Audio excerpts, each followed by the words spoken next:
Sejam muito bem-vindas, então, à nossa primeira aula da Mentoria Florescer, o nosso primeiro encontro. Eu já vou aqui compartilhar a tela.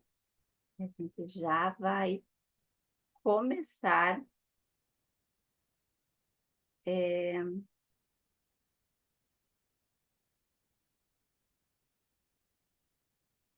a gente já vai começar, então, a falar sobre o primeiro encontro. Então, o primeiro encontro da Mentoria Florescer é sobre as raízes. É onde tudo começou. A nossa mentoria Florescer, ela vai estar pautada o que que a gente vai trabalhar dentro dessa mentoria. Nós vamos trabalhar as raízes da baixa autoestima, vamos trabalhar a dependência emocional e também o fortalecimento das nossas relações.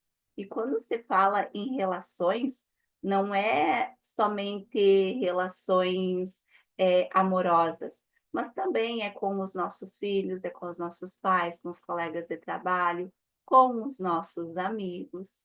Então, quando a gente não tem baixa autoestima, quando a gente tem dependência emocional, não é só o nosso relacionamento amoroso que fica bagunçado, mas é também, ah, todos os outros relacionamentos. E eu vou trazer em cada aula, em cada encontro que a gente vai ter, eu vou trazer uma passagem bíblica que eu gosto muito de ancorar aquilo que nós vamos trabalhar no tema que a gente vai trabalhar na aula, com uma passagem bíblica também, porque a Bíblia ela deve ser o nosso caderno para estar ali, né, na nossa cabeceira, todos os dias a gente estar lendo, meditando nessa sabedoria, né, nas palavras que vêm de Deus. Então, a primeira passagem que eu vou trazer é Salmos 139, 13 e 14, que diz assim: Pois tu formaste o meu interior, tu me teceste no ventre da minha mãe. Eu te louvo porque me fizeste de modo especial e admirável. E aqui, quando fala tu formaste no meu interior, não está falando só no corpo físico, no nosso corpo, mas está falando também naquilo que a gente tem internamente, na nossa essência, está falando na nossa sensibilidade, naquilo que a gente tem mesmo, aquilo que Deus nos criou, porque Deus sabe do nosso valor, e o nosso valor, ele vem muito antes da nossa história. Isso vocês vão entender aqui nessa aula de hoje, o porquê que muitas vezes a gente não se dá o valor ou a gente não é valorizada. Porque Deus nos criou a sua imagem e semelhança. Jesus Cristo já dizia isso, né? Que nós somos a imagem e semelhança de Deus. E na nossa essência, nós somos perfeitos, nós somos inteiros, nós somos, é, nós somos aquilo que Deus realmente nos criou, nós somos do bem, né? Queremos acreditar que todas as pessoas nascem boas, não é verdade? Deveria ser, né? Todas as pessoas nascerem boas, mas o que, que acontece por causa nossos traumas, das nossas dores, isso vai criando uma casca e eu quero falar isso para vocês. Então, tudo. Deixa eu só aqui um pouquinho para baixo. Isso. Então, tudo que a gente vive hoje, os nossos resultados que a gente tem, ou os não resultados que nós temos na nossa vida, tudo está ligado àquilo que acontece na nossa infância e na nossa adolescência, através do relacionamento, principalmente com os nossos pais. E quando nós nascemos, como eu estava falando, nós somos a imagem e semelhança de Deus, nós somos seres divinos. Nós nascemos com os talentos, com dons, com uma missão. Nós temos uma essência, né? E o que eu falava agora há pouco, Deus nos criou para sermos bons, para sermos perfeitos. Só que o que, que acontece? Ah, quando nós nascemos e à medida que nós crescemos, nós acabamos passando por traumas, por dores, por medos, e já tem estudos que falam de traumas intrauterinos dentro da barriga da nossa mãe, assim como também traumas transgeracionais, que aquilo que os nossos avós, os nossos bisavós, os nossos tataravós passaram, nós também acabamos herdando isso na nossa genética, no nosso DNA. Então, Deus nos cria a sua imagem e semelhança. Deus cria a nossa essência. Só que por causa desses traumas, sejam intrauterinos, seja ele transgeracional, ou até mesmo que a gente adquire na nossa vida, nós acabamos nos afastando daquilo que Deus nos criou. Nós temos uma essência. Freud, na psicanálise, chamava isso de self, e Jung chamava isso de ânima. Então, e Jesus Cristo dizia que nós somos a imagem e semelhança de Deus, e então nós somos essa essência, né? Então, do 0 aos 7 anos de idade, nós só temos o sistema límbico. O que é o sistema límbico? Essa camada aqui, assim, de sobrevivência, está aqui atrás, ó.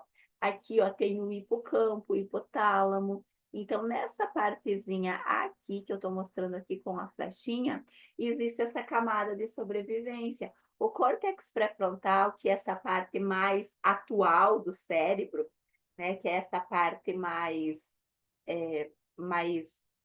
mais atualizada, ela vai se formar com 21 anos de idade, quando a gente tem 21 anos de idade. Então, ela vai se formar, ela vai fechar a partir dos 21 anos de idade. Então, teoricamente, a gente está madura, a gente está pronta, a gente está na nossa idade adulta. Deixa eu só tirar aqui, porque isso está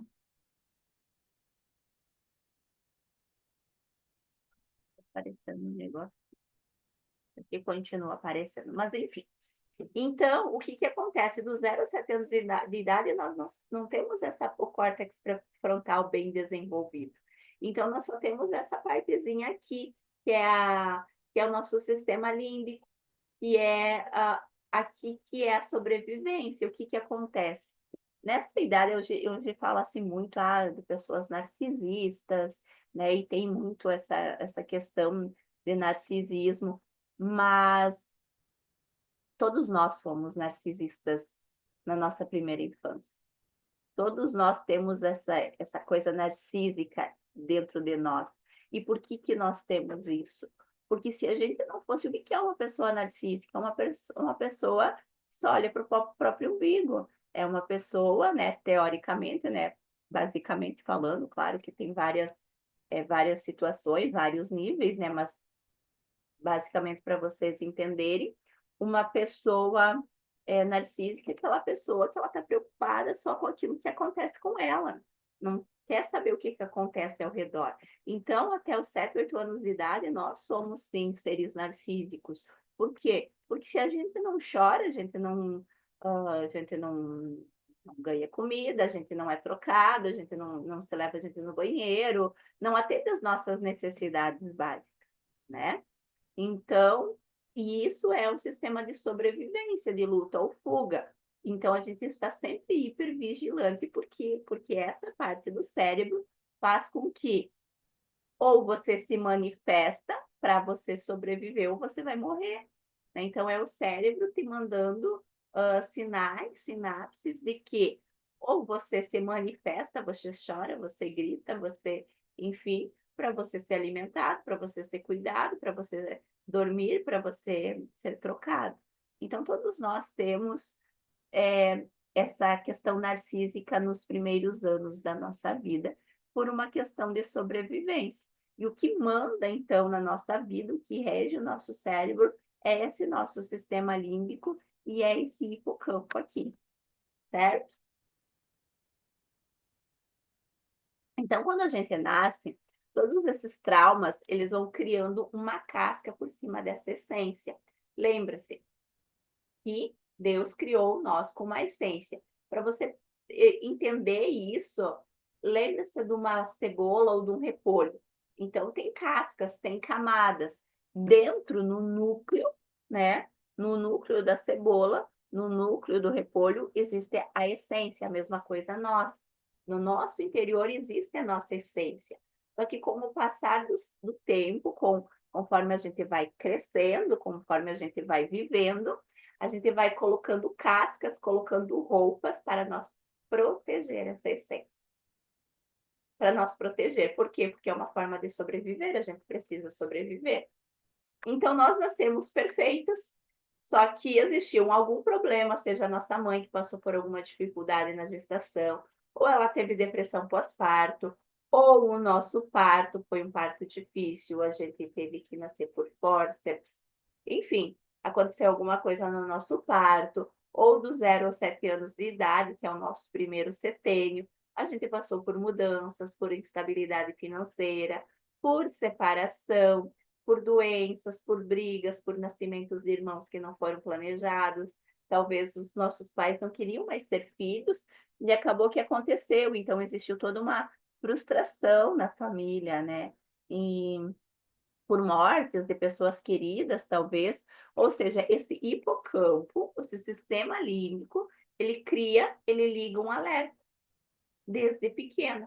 O que acontece? Você acaba sempre ficando hipervigilante, você fica em estado de luta ou fuga. O que acontece? Ou você luta ou você fuga. Por quê? Porque você precisa sobreviver. Nos primórdios, na idade das cavernas, por exemplo, os homens das cavernas, eles não tinham essa parte do cérebro desenvolvida. Então, era só o sistema límbico. Você fala muito camada do cérebro reptiliano, que é a a principal camada do cérebro, a primeira camada do cérebro, que é a parte de sobrevivência. Então, por exemplo, eles encontravam, sei lá, um leão. Então, assim, ou eles lutavam ou eles fugiam. Ou eles lutavam para sobreviver, ou eles fugiam para sobreviver. E é isso que nos norteia ainda até hoje. Então, ou a gente luta ou a gente fuga. A gente luta ou a gente, né, foge, né? E isso que faz essa parte do nosso cérebro. Ele entra, toda vez que existe um medo, que existe um perigo, ele se liga em estado de alerta. Por isso que dizem que o trauma ele mora no corpo, porque agora passou. Por isso que dizem que o trauma ele mora no corpo, porque o cérebro ele não entende o que é passado, o que é presente, o que é futuro. O que acontece? Quando a partir do momento que você vai crescendo, que você vai vivendo, você vai adquirindo experiências. E essas experiências dentro do cérebro, elas vão fazendo caminhos neurais. Elas vão trilhando caminhos ali dentro através das sinapses do cérebro. Elas vão trilhando caminho. E todas as vezes que você adquire uma experiência, você passa por uma experiência, o cérebro lê: opa, isso é uma experiência nova, vamos criar esse caminho aqui. Você passou por tal situação, opa, essa aqui ela já passou, então é esse caminho aqui. Entenderam? Então, para o cérebro não existe passado, presente e futuro. E aí o que acontece? Essas experiências vão te moldando, vão moldando quem você é. Então, por exemplo, se a vida toda você tomou água, quando você vê a água, o cérebro entende, né? Isso aqui é água. Opa, água é uma coisa boa. Aí, vamos supor que isso aqui fosse vinho. Teu cérebro nunca viu vinho. Que isso aqui? Será que é bom? Eu não conheço isso aqui. Isso para mim é desconhecido. Alerta, alerta, alerta, alerta. Entendeu? Pode ser que o vinho seja uma coisa boa, né? Só que o cérebro não lê isso aqui como conhecido, como familiar. E aí o que acontece? Você vai repelir. Por quê? Pode ser algo saudável, pode ser algo bom, mas o cérebro vai repelir porque não é conhecido. É daqui o que eu conheço. E é assim que acontece nas nossas relações. A gente não vai escolher as pessoas porque a gente escolhe as pessoas com as quais a gente vai se relacionar por algo bom ou saudável. A gente vai escolher aquilo que é familiar. E muitas vezes o familiar é dolorido, porque é doloroso. Por quê? Porque o cérebro é conhecido para o cérebro. Lembre-se, não existe passado, presente e futuro. Só que o que que acontece? O cérebro entende que aquilo é conhecido, mas o trauma ele mora no corpo. Então, toda vez que você depara com uma situação perigosa, o cérebro emite um alerta. Perigo, perigo, perigo. E você sente isso no seu corpo. Aí você sente isso no seu corpo. Então, à medida que a gente vai crescendo, que a gente vai se desenvolvendo, nós passamos por 3 estágios da nossa educação. O primeiro estágio é do 0 a 7 anos, que é o primeiro setênio, que são as projeções e as expectativas que os nossos pais colocam na gente. Então, claro, os nossos pais, ou ali se você foi, por exemplo, criada por uma avó, por uma tia, né? Enfim, mas são ali aquelas pessoas que estavam conosco nos primeiros 7 anos, que nos educaram, que nos ajudaram ali nos primeiros 7 anos. A maioria das vezes é o pai e a mãe, né? Mas acontece de ter pessoas que foram criadas por uma avó, que foram criadas por uma tia, enfim, que foram criadas por outras pessoas. Mas, enfim, essas pessoas, elas têm uma projeção, elas têm uma expectativa em relação a nós. Assim como nós também, quando somos mães, nós criamos uma expectativa e nós projetamos muitas vezes isso para os nossos filhos. Então, a gente vai escutar frases nesse período que é: ah, minha filha, você é tão linda, você é uma princesa, você não incomoda, você vai ser doutora, você vai ser advogada. A minha filha vai ser professora, minha filha vai ser advogada, minha filha vai ser, sei lá, atriz, a minha filha vai ser cantora, enfim, né? A minha filha é a princesinha do papai, a minha filha é minha companheirinha. O meu filho é meu príncipe, é o meu companheirinho. Quando a gente fala essas palavras, mesmo que a gente não tenha a ideia da imensidão que isso vai acontecer, a dimensão que isso vai dar nos nossos filhos, e a gente não está falando isso por mal. Ah, meu filho é meu companheirinho. A gente fala isso porque a gente não tem ideia da dimensão do estrago que isso causa nos nossos filhos e em nós também. Porque se eu digo, meu filho é meu companheiro, ou a minha filha é minha companheirinha, eu estou igualando o meu filho na mesma posição que eu. E quem que é teu companheiro? É teu marido, é teu namorado, é teu parceiro de vida. E se você coloca, porque nas leis sistêmicas existe a hierarquia, que é os mais velhos vêm antes e os mais novos vêm depois. Você é maior que seus filhos, você está aqui, seus filhos estão aqui. Existe uma hierarquia. Você é maior que seu filho é menor que você. E aí, quando você diz que seu filho ou sua filha é sua companheirinha, você está igualando. Você está tirando ele do lugar de filho e colocando no mesmo lugar, no mesmo nível que você. E quando você faz isso, o que que acontece? Primeiro que talvez seu filho, sua filha vai estar com 30, 40 anos de idade, vai tomar as tuas dores, né? E aí vai acontecer 2 movimentos. Ou o seu filho e a sua filha vai tomar as tuas dores, e aí vai acontecer algum momento da tua vida, da vida dele, que vai existir muita briga entre vocês. E ou senão, esse filho, essa filha vai encontrar, né? Por exemplo, pega a filha, ela vai encontrar um marido igual o pai dela para validar as suas dores, para ela cuidar.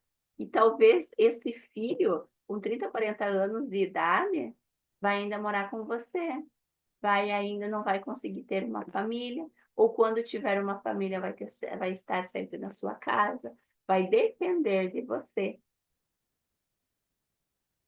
E também com você, como você colocou esse filho, essa filha como seu companheiro, não vai abrir espaço para um novo relacionamento ou para o seu relacionamento. Não vai abrir espaço.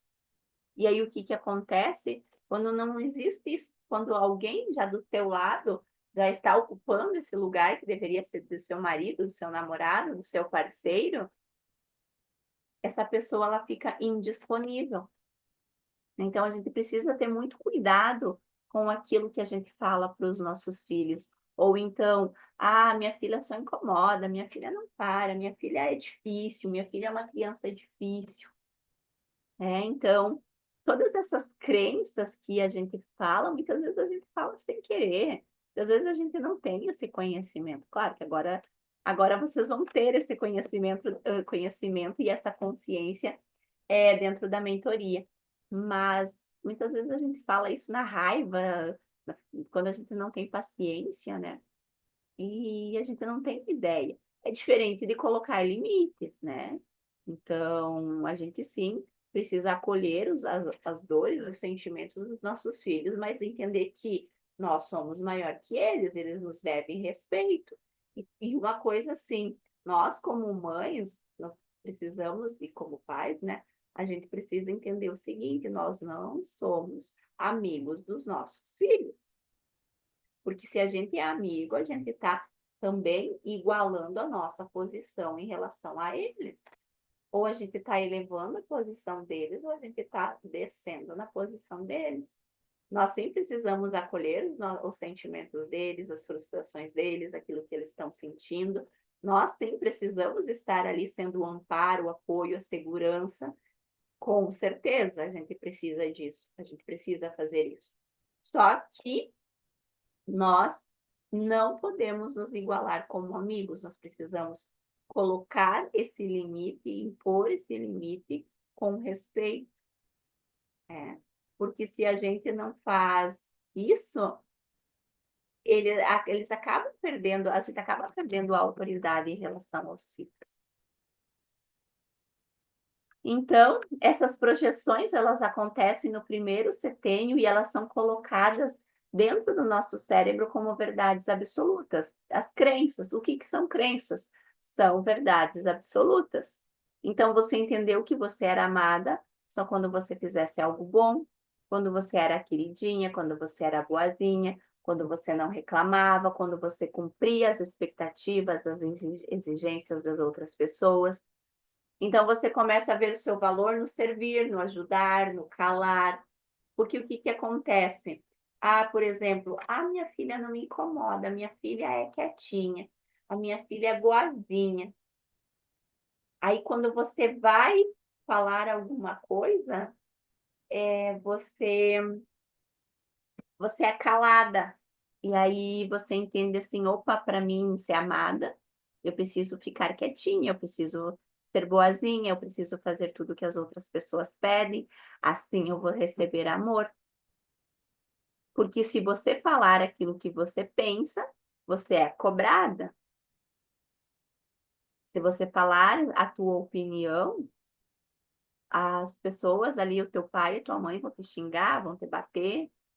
E aí o que que acontece na tua vida adulta, quando você está dentro de um relacionamento, você tem medo de você falar a tua opinião, você tem medo de se expressar, por quê? Porque você tem medo de brigas, você tem medo de conflitos, é teu cérebro, o sistema límbico lá, o hipocampo, mandando um alerta. Se você falar, se você se posicionar, se você colocar a tua opinião, se você falar aquilo que você pensa, vai existir brigas, vai existir conflito. Cale-se, é melhor você se calar, né? E aí, falando de novo dos nossos filhos, o maior e melhor exemplo que a gente pode dar para os nossos filhos é ser uma grande mulher e não uma grande mãe. Por quê? Porque durante a nossa vida nós vamos vestindo vários crachás, né? A gente vai vestindo vários papéis. Nós vestimos o papel de mãe, o papel de esposa, o papel de mulher, papel de profissional, de colega, de amiga. Nós vamos desempenhando vários papéis ao longo da nossa vida. Só que antes da gente ser mãe, a gente é a mulher. E quando a gente é mãe, a gente se esquece praticamente da nossa vida. A gente esquece, de quem a gente é, né? A gente esquece de quem a gente é.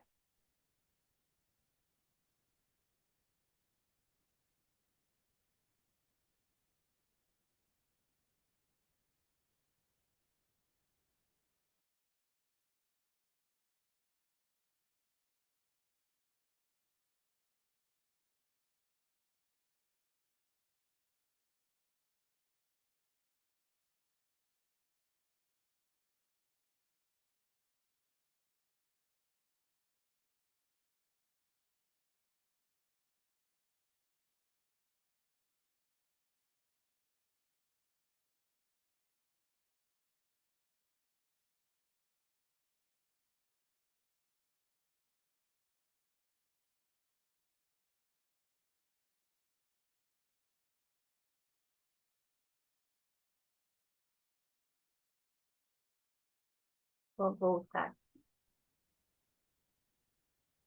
Isso aí. Deixa eu voltar. A gente esquece de quem a gente é, quando a gente se torna mãe, muitas vezes. Porque a gente acaba exercendo o nosso papel de mãe.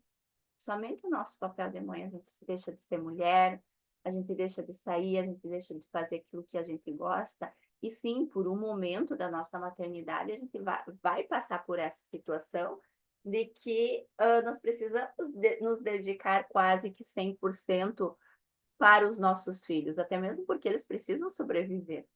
Mas chega um período que nós precisamos deixar um pouco de lado o nosso papel de mãe e voltar a ser mulher, resgatar a mulher que existe em nós. Porque é nesse período também que acontecem muitas separações. Quando a mulher, a mulher ela se dedica somente à maternidade e ela esquece do ser mulher.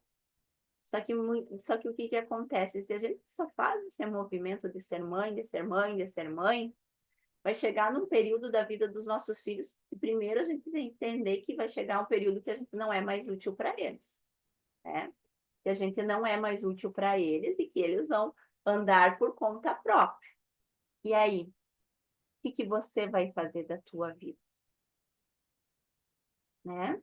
E aí, quando a gente vai entender, a gente precisa entender que nós não vamos mais, eles não vão mais precisar de nós. E quando eles não precisam mais de nós, eles vão olhar e vão, e se a gente não voltar a resgatar essa mulher, eles vão olhar para nós e vão dizer assim: nossa, minha mãe é muito triste. Minha mãe passou a vida toda se anulando.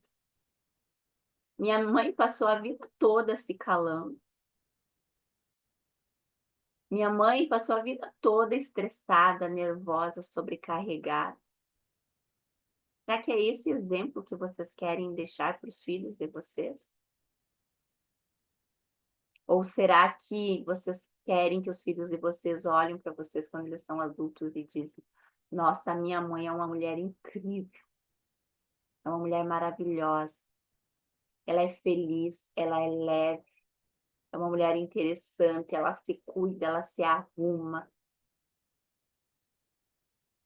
ela é uma ótima companhia, é bom de estar ao lado dela, é uma mulher alto astral, é uma mulher que está sempre falando coisas boas, coisas positivas, não está sempre reclamando da vida. Qual é o exemplo que vocês querem deixar para os filhos de vocês? Aquela mulher que só reclama, que só briga, que só está estressada, que só está cansada? Ou aquela mulher que é leve, que é autoastral? Aquela mulher que dá para sentar, conversar? Porque para você ser essa segunda mulher, você precisa se nutrir e se cuidar desde hoje. Quando você está com os teus filhos, desenvolva o teu papel de mãe. Faça teu papel bem feito de mãe. Quando você está com o seu marido, faça o seu papel de mulher, de esposa bem feito. Quando você está trabalhando lá no seu ambiente de trabalho, desenvolva bem o seu papel de profissional.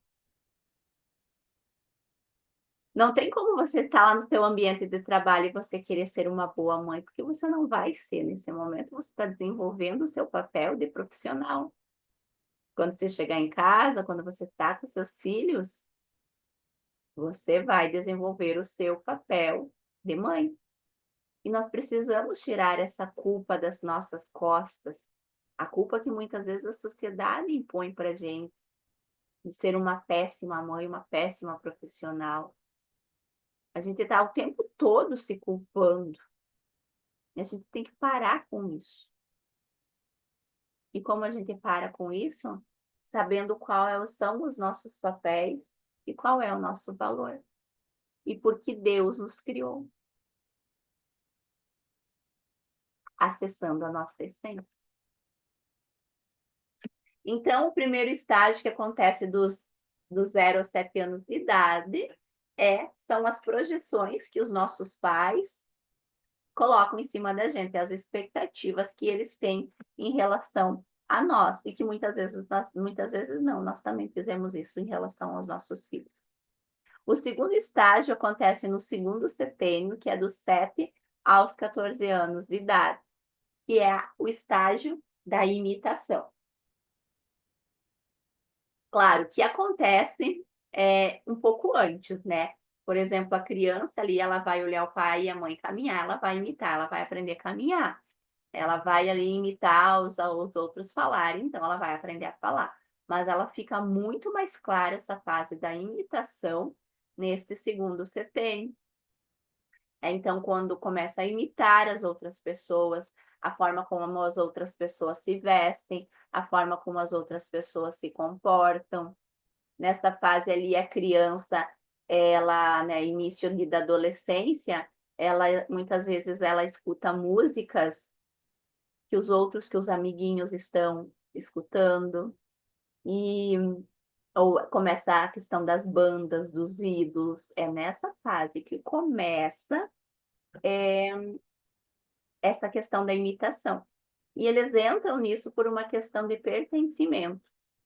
Eu lembro que quando eu estava mais ou menos nessa idade, eu tinha umas amigas minhas que elas escutavam bastante rock pesado, né? Nirvana, Metallica, Guns, enfim, né? Todas essas bandas de rock da minha época. E eu já era uma vibe assim mais KLB, sabe? Mais Ruge. Nessa época ali da minha adolescência, era uma vibe assim mais tranquila, né? Mais um pop, mais uma coisa assim, né? Escutava também El Chan, dançava horrores, né? E, e eu lembro que elas escutavam muito e não fazia muito sentido para mim aquilo. Só que como elas escutavam muito, eu acabava escutando também. Hoje eu aprendi a gostar, né? Hoje eu gosto de rock e tal, escuto muitas vezes, mas eu escutava porque as minhas amigas escutavam. Porque eu mesma eu gostava de outra coisa, eu gostava de Backstreet Boys, né? Então adorava Backstreet Boys, que era mais pop americano, né? Gostava dessas boy bands americanas, que na época assim era a sensação. Então, e as minhas amigas ali, duas principalmente, era mais rock. E aí, para mim me encaixar, para mim me sentir vista, para mim me sentir amada, eu que acabei começando a escutar rock, né? E deixei um pouco de lado um pouco do meu gosto.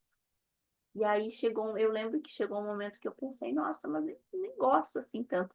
E aí, quando eu tinha oportunidade, eu acabava escutando pop, essas outras músicas que eu gostava. Só que eu não falava para elas que eu escutava, porque o medo de eu não me sentir amada, de eu não ser acolhida, de eu não ser vista. Aprendi a gostar, mas não era algo que eu adorava, e nem o estilo de música que eu gostava. E muitas vezes adolescência é assim, eu vou vestir tal coisa, né? Porque tá todo mundo vestindo. Vai estar imitando, né? Na minha época também tinha o tamanco da Carla Pérez. Meu Deus, se você não tinha o tamanco da Carla Pérez, você não era gente. Então, né, uma sandalinha nem sei se era da Melissa, mas enfim, era uma marca assim que, meu Deus, era o da Barbie, acho que era, eu nem lembro. Assim, era o auge. Então, você tinha que ter essas coisas para você se sentir pertencente, para você se sentir amada. Então, é a fase da imitação. Ela fica bem mais forte nesse setembro. Eu lembro que foi o ano passado, uma das minhas filhas chegou em casa e disse assim que queria pintar o cabelo de azul. Eu disse, filha, pintar o cabelo de azul, por que que você quer pintar o cabelo de azul? Ah, porque todas as minhas amigas pintaram. Aí eu falei para ela, disse, não, no máximo passar um spray ali, alguma coisa que com o banho sai, mas pintar de azul com tintura, não. Ah, mas as minhas amigas não vão mais gostar de mim, elas não vão mais conversar comigo. Então, toda aquela questão, né? Eu disse, não, você não vai pintar. Se as mães delas deixaram elas pintar, isso é questão delas com a mãe delas. Agora, você não vai pintar. Então, foi, né? Fez um... Chorou, enfim, né? Eu conversei bastante com ela. Por quê? Porque ela não se sentiu amada, né? De ela estar diferente das amigas dela. E isso acontece muito nessa parte da adolescência. Então, nessa fase de imitação, eu estou presa num sistema antigo que prende a minha essência, que me anula, que me faz ser dependente de outra pessoa. Então, o que que acontece? Eu só vejo o meu valor através dos olhos da outra pessoa. Eu acabo sendo dependente da outra pessoa. E eu me perco da minha essência, eu me perco daquilo que eu sou. Aos poucos eu vou criando essa casca, eu vou vestindo essas roupas e eu vou me perdendo daquilo que Deus realmente me criou para ser. Eu vou me perdendo dos meus dons, dos meus talentos. E chega um momento que de tanto você viver para o outro, você fazer o que o outro quer que você faça, você não sabe quem você é.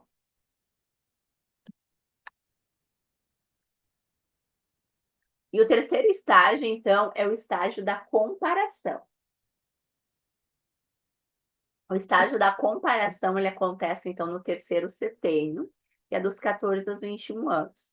Aqui, para vocês entenderem os setênios, Jung traz o processo de individuação que todo ser humano passa. E ele divide esse processo em setênios. Então, o primeiro setênio é do 0 aos 7 anos, segundo do 7 aos 21, o terceiro de 14 aos 21, o quarto de 21 a 28. Então, a cada 7 anos, existe um salto de desenvolvimento, né? Então, você passa por processos.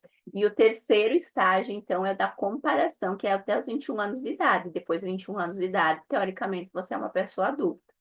Então, você olha ao seu redor e você se compara com a amiga, você se compara com a prima, com a tia, com a colega, né? Nessa questão das redes sociais, você acaba se comparando. Ah, porque as pessoas postam, nossa, vida perfeita nas redes sociais, e você acaba se comparando. Meu Deus, a minha vida é horrível, a minha vida é péssima, as pessoas só postam perfeição nas redes sociais, e você acaba se comparando. Nossa, mas fulano começou há um ano e já tem esses resultados, e você está tanto mais tempo, e você não tem os resultados que ele tem, mas ele não tem a vida que você tem. Talvez ele não tenha os problemas que você tem, a rotina que você tem. E a gente acaba se comparando, por quê? Porque a gente também passou por comparação. É quando a nossa mãe, o nosso pai ou alguém dizia assim: nossa, mas fulana fez vestibular, vai estudar para médica, vai estudar para advogada, vai ser psicóloga, vai ser professora, e você vai fazer o que da tua vida? É. Ah, tá todo mundo namorando, você não ainda tá você não tá namorando, você vai ficar igual a tua tia, igual a fulana, né? Porque a fulana tá fazendo isso e você não tá fazendo nada ainda. Essa comparação, né? De comparar, a tua prima faz isso, a tua prima é aquilo, né? E aí você acaba vendo o seu valor pela vida das outras pessoas. Nossa, eu não tenho valor, porque eu não estou fazendo, eu não estou estudando o que a minha prima está estudando, eu não estou fazendo o que a minha colega está fazendo, eu não estou indo aonde a minha amiga está indo. E aí você acaba o quê? Se comparando.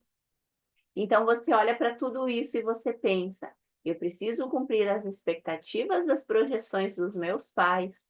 Para cumprir as expectativas das projeções e ser amada, eu preciso imitar o que as pessoas estão fazendo bem, porque, claro, eu vou imitar o que as pessoas estão fazendo bem, porque assim eu vou me sentir amada, vou me sentir protegida, vou me sentir escolhida. E para me imitar, eu preciso me comparar. Ou seja, eu não sou mais eu. Quem eu sou? Eu me perco de mim. Eu me perco da minha essência. Porque eu estou usando uma roupa que a moda diz que tem que usar, a sociedade diz que tem que usar.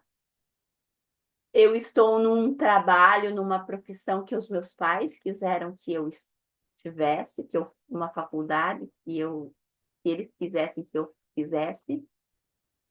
Eu estou escutando música que as minhas amigas, que os meus amigos estão escutando. Eu estou indo frequentando os lugares que os meus amigos estão frequentando, ou talvez que o meu marido gosta de ir, mas que eu não gosto. Quem eu sou? Eu não sou mais eu. E aí, o seu cérebro ele vive em estado de hipervigilância, que é de luta ou fuga. Nesse lugar você vira boazinha, porque você vive das projeções, você vira mendiga, que acha que não tem nada e imita, e a impostora que está sempre se comparando. Então, você está vivendo a síndrome da boazinha, da mendiga e da impostora. A próxima aula eu vou trazer sobre essas três síndromes aí e sobre as também já começar a falar sobre as feridas emocionais. Então, porque para você é mais importante sobreviver e pertencer do que ser visto.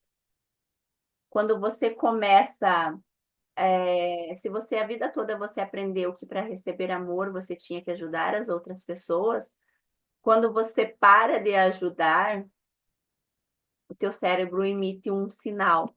Você não vai receber amor, você não vai ser bem visto, você vai ser mal falado. Vai lá e ajuda essa pessoa. Né? É o cérebro teu que está mandando sinais conhecidos e familiares para você. E aí, para você poder sobreviver, porque o teu cérebro, ele não quer que você se dê bem, ele quer sobreviver.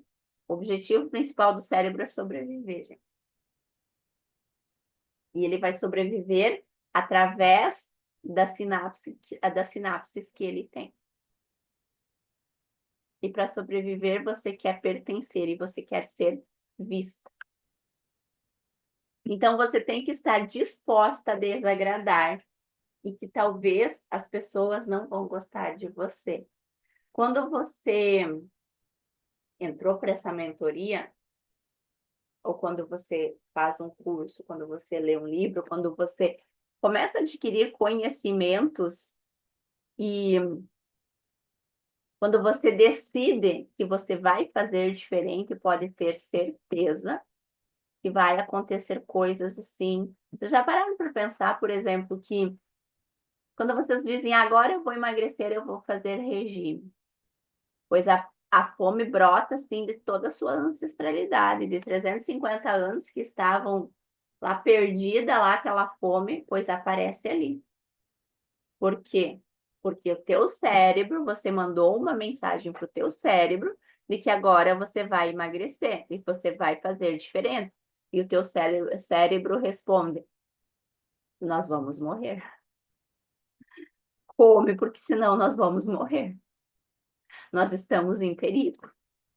E é a mesma coisa quando você entra para a mentoria. Aqui você vai aprender a se posicionar, você vai aprender a se priorizar através de você entender o porquê você tem baixa autoestima.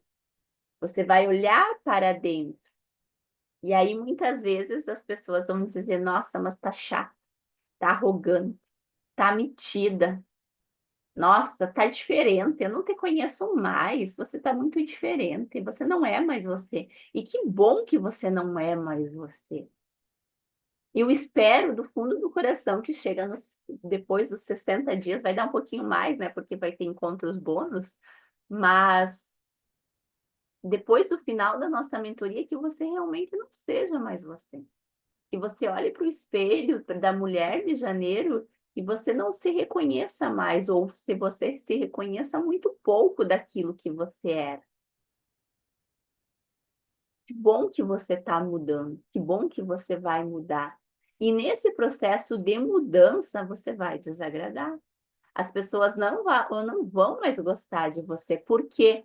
Porque vocês não são mais úteis para elas. Vocês não estão mais suprindo as necessidades delas. E se elas não gostam, e se elas gostam de você só por aquilo que vocês fazem para elas, nem é bom ter essas pessoas do seu lado. Tenham pessoas do seu lado que estejam com você pelo que você é, e não pelo aquilo que você faz por ela. Porque se a pessoa não gosta mais de você e começa a ter cortado a vida dela porque você está diferente, porque você não está mais ajudando ela, que você não está mais fazendo as coisas para ela, que ótimo que essa pessoa não está mais na sua vida. E você precisa se lembrar que você não é mais aquela criança, aquela adolescente, que você não é mais o seu passado. Você não é o seu passado, você não é aquilo que te aconteceu. Você não é. Lembre-se, nós nascemos perfeitas, imagem e semelhança de Deus. Nós nascemos divinas, com os nossos dons, com os nossos talentos, nós somos uma centelha divina. Só que com o passar do tempo, várias camadas vão sendo colocadas em nossa essência para que nós cumprimos as expectativas de projeção, para que a gente consiga imitar os outros, para que a gente viva se comparando com os outros, e desta forma nós entendemos que nós estamos fazendo, que não estamos fazendo nada errado. Com isso eu cancelo quem eu sou e eu me perco de mim. E como eu falava há pouco, eu vou em lugares que eu nem sei se eu gosto, porque as outras pessoas vão, porque o meu marido vai. Eu visto aquilo que está na moda, aquilo que a sociedade diz que é legal, que é bonito, e eu nem sei se eu gosto daquilo lá. Ah, todo mundo diz que é para usar blazer, mas será que eu gosto de blazer? Ah, todo mundo diz que é para usar vestido, mas será que eu gosto de vestido? Todo mundo diz que tem que usar vestido com tênis branco. Mas será que eu gosto de usar vestido com tênis branco? Todo mundo diz que você tem que ir comer tal coisa. Será que eu gosto de comer aquilo lá? Por quê? Porque eu cancelei a minha essência. E eu me perdi de mim. Por quê? Porque eu vivi a vida toda suprindo as expectativas, as projeções das outras pessoas, imitando as outras pessoas, me comparando às outras pessoas, tudo para quê? Para receber amor. Mas será que eu sou aquilo mesmo que as pessoas dizem que eu sou? E uma coisa que acontece é que quando eu me perco de mim, eu vivo na incoerência. O que que quer dizer? A minha mente pensa uma coisa e o meu coração quer outra. Pegar um exemplo. Eu estou num trabalho, né? Eu estou num lugar, eu estou trabalhando e o meu coração diz: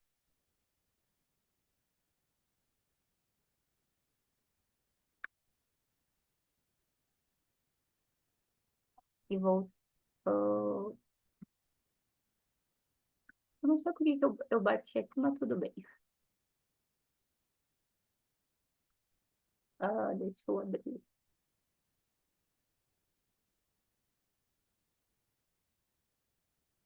Eu só quero compartilhar de novo. É. Ah, eu estou num trabalho e aí o meu coração diz: Nossa, não faz mais sentido esse trabalho para você. não é mais aqui o teu lugar. Sabe quando você está num lugar que você não gosta mais de estar fazendo aquilo, aquele trabalho, você não está desempenhando com amor, com gratidão, sabe assim, o teu coração sente. E aí a tua mente diz, tá, você vai sair desse trabalho. E como você vai pagar suas contas no final do mês? Você percebe que você está vivendo uma incongruência. Ah, enrolou a língua. Você está sendo incongruente, entendeu? O teu cérebro pensa uma coisa e o teu coração quer outra. Ou então você está num relacionamento e aí o teu coração diz, nossa, não é essa pessoa. Não faz mais sentido você ficar nesse relacionamento. Você está sendo desrespeitada, você está sendo calada, você está sendo diminuída. Ele só te trai, ele não te trata bem. E aí o teu cérebro diz assim, tá, você vai se separar. E aí como é que você vai educar os teus filhos? Teus filhos vão ficar longe do pai.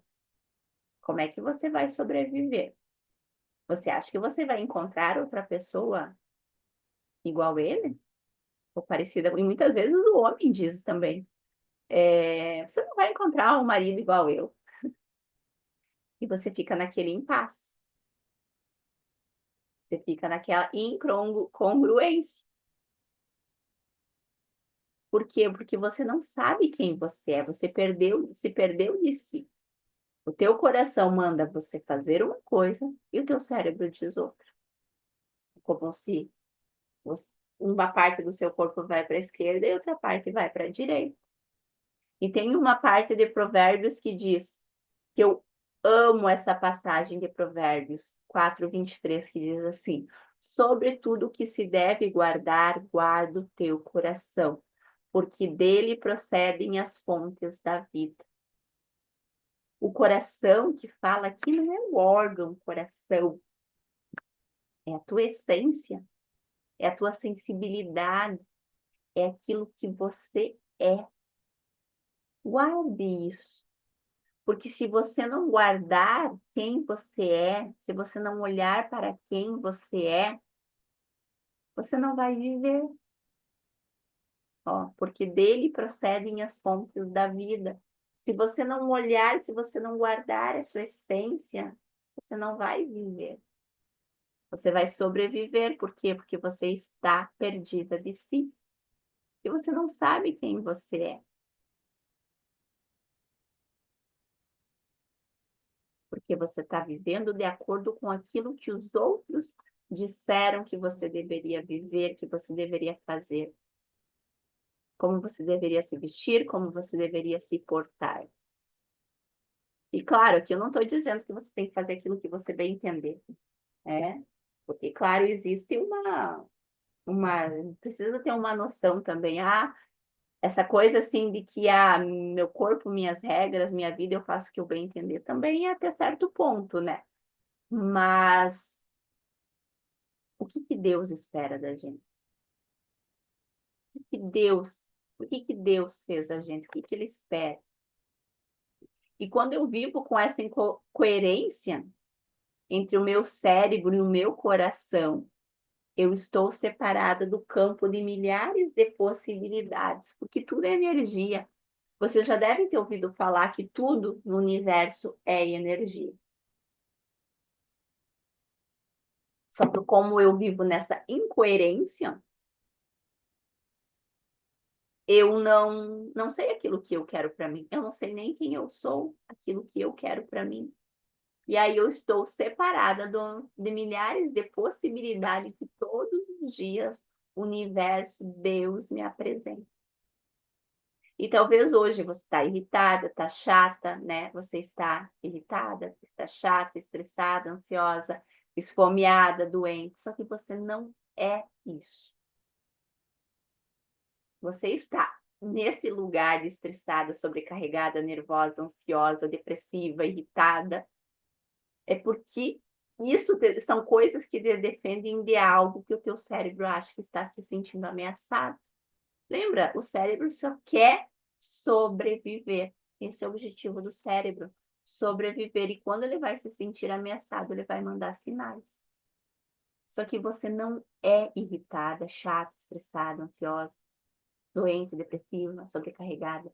Você está. E estar é um estado que pode ser modificado. E como eu estou, muitas vezes o ambiente onde você vive acaba te pressionando para que você pertence. E aí o que acontece? Para evitar brigas, para evitar conflitos dentro do seu relacionamento, você acaba ficando quieto, ou você fica triste, ou você fica raivosa, ou você explode. Por quê? Porque o teu cérebro fica ali te pressionando, né? Por exemplo, tô estressada, tô cansada, eu quero comer. Teu cérebro diz, come comida, se proteja, não desligue, você não pode descansar. Só que você não é essa programação. E eu quero que vocês peguem agora o caderno de vocês, aqui da mentoria, que eu pedi para vocês reservarem um caderninho só para mentoria, para vocês anotarem esses insights, aquilo que eu vou falando ao longo da aula, e também a gente vai fazer atividades, e eu quero que vocês escrevam essa pergunta. Quem é você? Quem eu sou? Eu quero que vocês escrevam, e eu quero que vocês tirem um momento dessa semana até a próxima aula para vocês responderem essa pergunta, fazerem essa atividade. Quem eu sou? Quem é você? Não é o que o teu marido espera, o que os teus filhos esperam, o que os teus pais esperam, ou o que o teu chefe espera, o que as tuas amigas esperam. Quem é você? Escreva essa pergunta no caderno e responda ela. Tira um momento do seu dia e responde. Porque uma mulher, ela precisa ser amada, precisa ser protegida, ela precisa ser vista. Uma mulher, para ser feminina, para ser leve e maravilhosa, ela precisa dessas três coisas. Ser amada, ser protegida e ser vista. Só que se você não recebeu isso, e talvez dentro dos teus relacionamentos você ainda não recebe isso, o que você acha que precisa acontecer?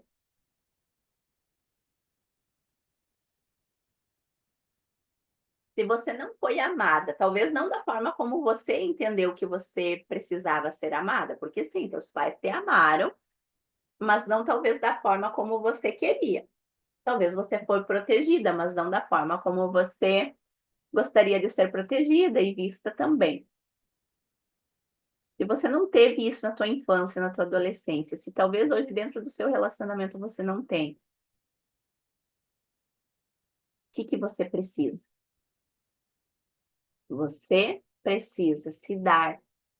Você precisa se amar, você precisa se proteger, você precisa se ver, você precisa ver o seu valor.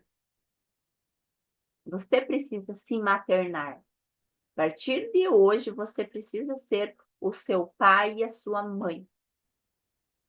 Como é que você quer ser que as pessoas te amam se nem você se ama? Como é que você quer que as pessoas te valorizam se nem você se vê valor? Se numa primeira crítica você desaba?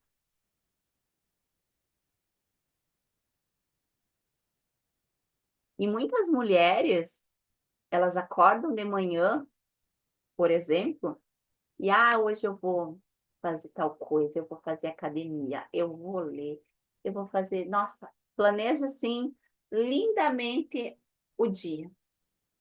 Na primeira briga e discussão com o marido, com o namorado, acaba o dia. Não fazem mais nada. No máximo ficam rolando as redes sociais e comendo. Acabou o dia, não fazem mais nada. Por quê?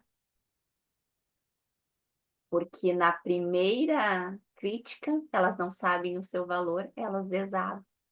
Tem uma parábola que Jesus traz que fala sobre construir a sua casa numa rocha, numa areia. E se vocês puderem olhar essa parábola, agora eu não lembro em qual evangelho que está, mas é Marcos, Mateus, Lucas, enfim, é desse Novo Testamento. E ele fala dessa parábola de construir casas na areia, na rocha, o vento vem e derruba. E é assim a nossa autoestima, é assim o nosso valor. Se a gente não sabe quem a gente é, na primeira crítica a gente desaba. No primeiro ventinho a gente desaba. E muitas vezes essa crítica, conforme de quem vem, termina com o nosso dia, termina com a nossa semana, termina com o nosso mês e até às vezes com o nosso ano. Por quê? Porque a nossa autoestima está alicerçada na areia e não numa rocha. Aí como é que você quer que as outras pessoas se deem valor se você não se dê valor? Então, que a partir de agora a gente aprenda a se maternar, a se dar aquilo que a gente quer que as outras pessoas nos dão. Porque aquilo que os outros vão nos dar é complemento, é consequência ou é um transbordar na nossa vida. Porque quando a gente entra dentro dos relacionamentos, a maioria das pessoas entra para ser feliz. Ou para completar. E a gente não pode entrar num relacionamento para ser feliz ou para completar. O principal objetivo do relacionamento, primeiro, é servir. Mas é transbordar na vida do outro. Transbordar aquilo que eu tenho de melhor. E o outro também. Ele entra na nossa vida para transbordar aquilo que ele tem de melhor. E muitas pessoas, elas acabam escolhem os parceiros por causa do beijo, da química, porque ele é isso, porque ele é aquilo. Mas você não pode escolher as pessoas para se relacionar pelas coisas boas, pelas qualidades. Você precisa escolher as pessoas pelas quais você consegue suportar os defeitos dela. Quais são os defeitos que ele tem que eu suporto? As qualidades vêm de bônus. Eu suporto esse defeito nele. Eu suporto aquele defeito nele.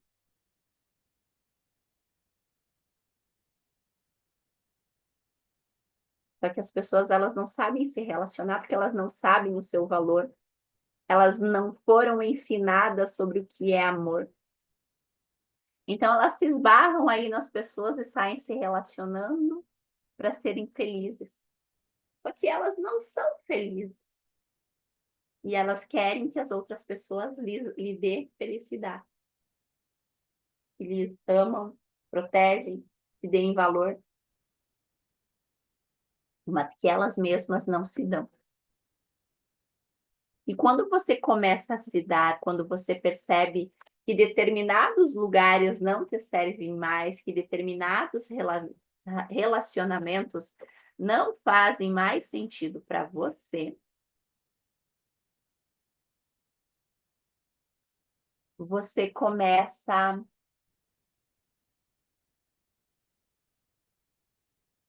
a entender que é você que precisa se dar. E eu quero que vocês escrevem abaixo da pergunta do quem eu sou, mais essas três perguntas. A primeira, em qual situação você se torna uma pessoa que você não gosta de ser? Segunda pergunta, qual crítica sobre você, qual crítica sobre mim, seria a mais dolorosa de ouvir? E a terceira, qual a minha maior virtude? São perguntas bem reflexivas, bem complexas, mas que vocês tiram um tempinho durante essa semana para vocês responderem. Porque, gente, é o seguinte, eu vou dar o meu 100%. aquilo que eu sei, aquilo que eu estudei, aquilo que eu passei, aquilo que eu vivi, eu vou trazer tudo isso para vocês. Como eu falei, os nossos encontros vai ter toda essa parte teórica, vai existir, né, cada encontro vai ter um tema, eu vou trazer tudo isso para vocês ter consciência, mas eu vou também trazer ferramentas e atividades para vocês fazerem. Atividades para vocês fazerem durante a aula, mas também para vocês fazerem ao longo da semana. Só que essa parte é só vocês que podem fazer. Se vocês se comprometerem com vocês mesmas a fazerem isso, pode ter certeza que ao final da mentoria vocês sim vão ser outras mulheres, ou começar a ser outras mulheres. Saber se posicionar, saber o seu valor. Eu estou passando essas atividades para vocês fazerem, então tirarem um tempinho.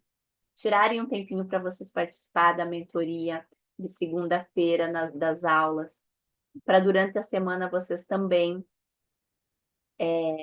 tirarem um tempinho por dia ali, nem que seja 15, 20 minutos por dia para vocês responderem essas perguntas, esses questionamentos.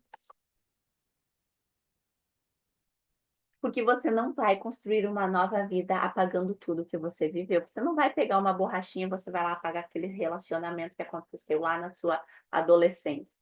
Você não vai lá apagar a borrachinha e acontecer vai apagar aquele episódio que aconteceu lá quando você tinha, sei lá, 20 anos de idade. Ou aquele quando você tinha 5 anos de idade. Você não vai conseguir fazer isso. Não tem como fazer isso, né? Não tem como você fazer isso. E talvez nesse processo, como eu falei antes, você vai ser taxada de chata, de arrogante, de ambiciosa, de nojenta. Só que agora você não vai estar sendo taxada para se proteger, para se sobreviver. Você não vai estar fazendo isso para se encaixar, para ser aceito. Você vai estar se protegendo para você viver. Porque até então, tudo que você fazia era para sobreviver. Agora, se a pessoa diz que você é chato, que você é arrogante, reflita, será que porque você falou um não? Vamos pegar um exemplo, alguém chegou e pediu para você, uma coleguinha chegou e pediu: "Fulana, faz esse favor para mim", e você não consegue fazer aquele favor. Naquele momento você não, isso não quer dizer que você não vai para mais ajudar ninguém, ou é para dizer não para todo mundo, não. É para você parar e pensar: "Eu consigo ajudar essa pessoa agora? Será que eu não vou deixar as minhas coisas de lado? Será que eu não vou me anular agora?" Se sim, se você vai deixar a sua vida de lado, as suas coisas que realmente naquele momento você não consegue ajudar, você não consegue fazer, então não faça.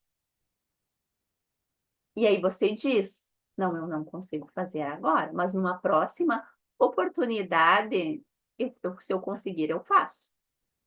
E vai viver a sua vida. Se essa pessoa disser que você é chata, que você não ajudou, que você é egoísta, reflita: eu sou egoísta mesmo? Ou só nesse momento eu não consegui fazer aquilo por aquela pessoa? Aí você começa a ver o teu valor. Ok, uma coleguinha pediu para fazer um favor. Não, eu consigo fazer, não tem problema nenhum, né? Não vou deixar as minhas coisas de lado, não vou anular alguma coisa aqui, ótimo, não. Ok, eu faço sim. Porque quando a gente faz, a gente precisa ter essa consciência, não, eu fiz porque eu quis. E não pedir em troca, eu ajudei fulana e ela nem muito obrigada, ela me descartou, ela. Não, faça porque você quer fazer. A partir de agora, tenha essa consciência. Faça porque você quer fazer, porque você quer ajudar. Não porque você quer ser boazinha, porque você quer ser querida, isso e aquilo, não. Faça porque você está disposta a fazer. E não faça porque aquilo vai custar alguma coisa na sua vida, seja teu tempo, ou a tua energia, ou algo que você precisava estar fazendo e sustente isso. E se as pessoas te olhar torto, se as pessoas disserem que você é egoísta, que você é chata, vira o olho para dentro e pensa: será que eu sou mesmo? Ou é só nesse momento que eu não consegui ajudar, eu não consegui fazer? E talvez no início, sim, vai ser muito difícil para você sustentar isso. Porque, como eu falei, o trauma ele mora no corpo. Então, o corpo vai tremer, o coração vai começar a acelerar, sabe? Você vai sentir calafrios, talvez a mão suando, depende de como está o nível do trauma no seu corpo, vai ter dor na barriga, você não vai dormir direito, porque, nossa, podia ter ajudado fulana, mas não, e você não vai dormir porque você pensou, nossa, eu podia ter feito aquilo, mas talvez você não conseguia fazer naquele momento. Você vai ter que precisar se colocar em ação, se colocar ali diante desse trauma para você começar a criar novas sinapses no seu cérebro para o teu corpo entender que você não está em perigo. É só em ação. Hoje você está tendo essa consciência, mas é só na ação que você é só na ação que você vai começar a mudar essas sinapses. E para quê? Para você proteger a sua essência, para você proteger a sua energia.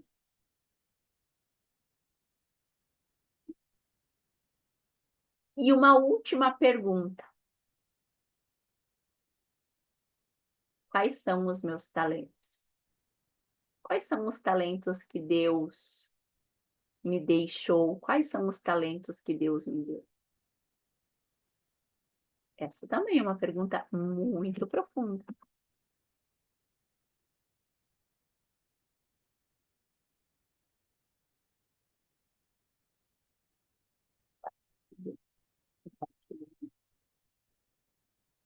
Então, essas são as perguntas. São 5 perguntas, então, para vocês fazerem ao longo da semana, para vocês sentarem, para vocês escreverem isso no caderno de vocês e começar já esse processo. Então, essa primeira aula, como eu falei, cada aula eu vou trazer um tema. Semana que vem eu vou falar então sobre a síndrome da boazinha, da mendiga, da impostora. Eu vou trazer alguma coisa das feridas emocionais também. E é para a gente começar a ir trabalhando. Mas nunca esqueçam que para vocês quererem amor, vocês precisam se dar amor. Para vocês quererem ser valorizadas, vocês precisam se valorizar.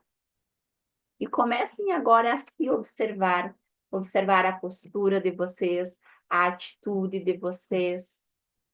Comecem a observar no dia a dia, quando vocês começam a dizer não, quando vocês começam a colocar a sua opinião. Claro, gente, quando eu falo isso, não é para ser aquela coisa reativa.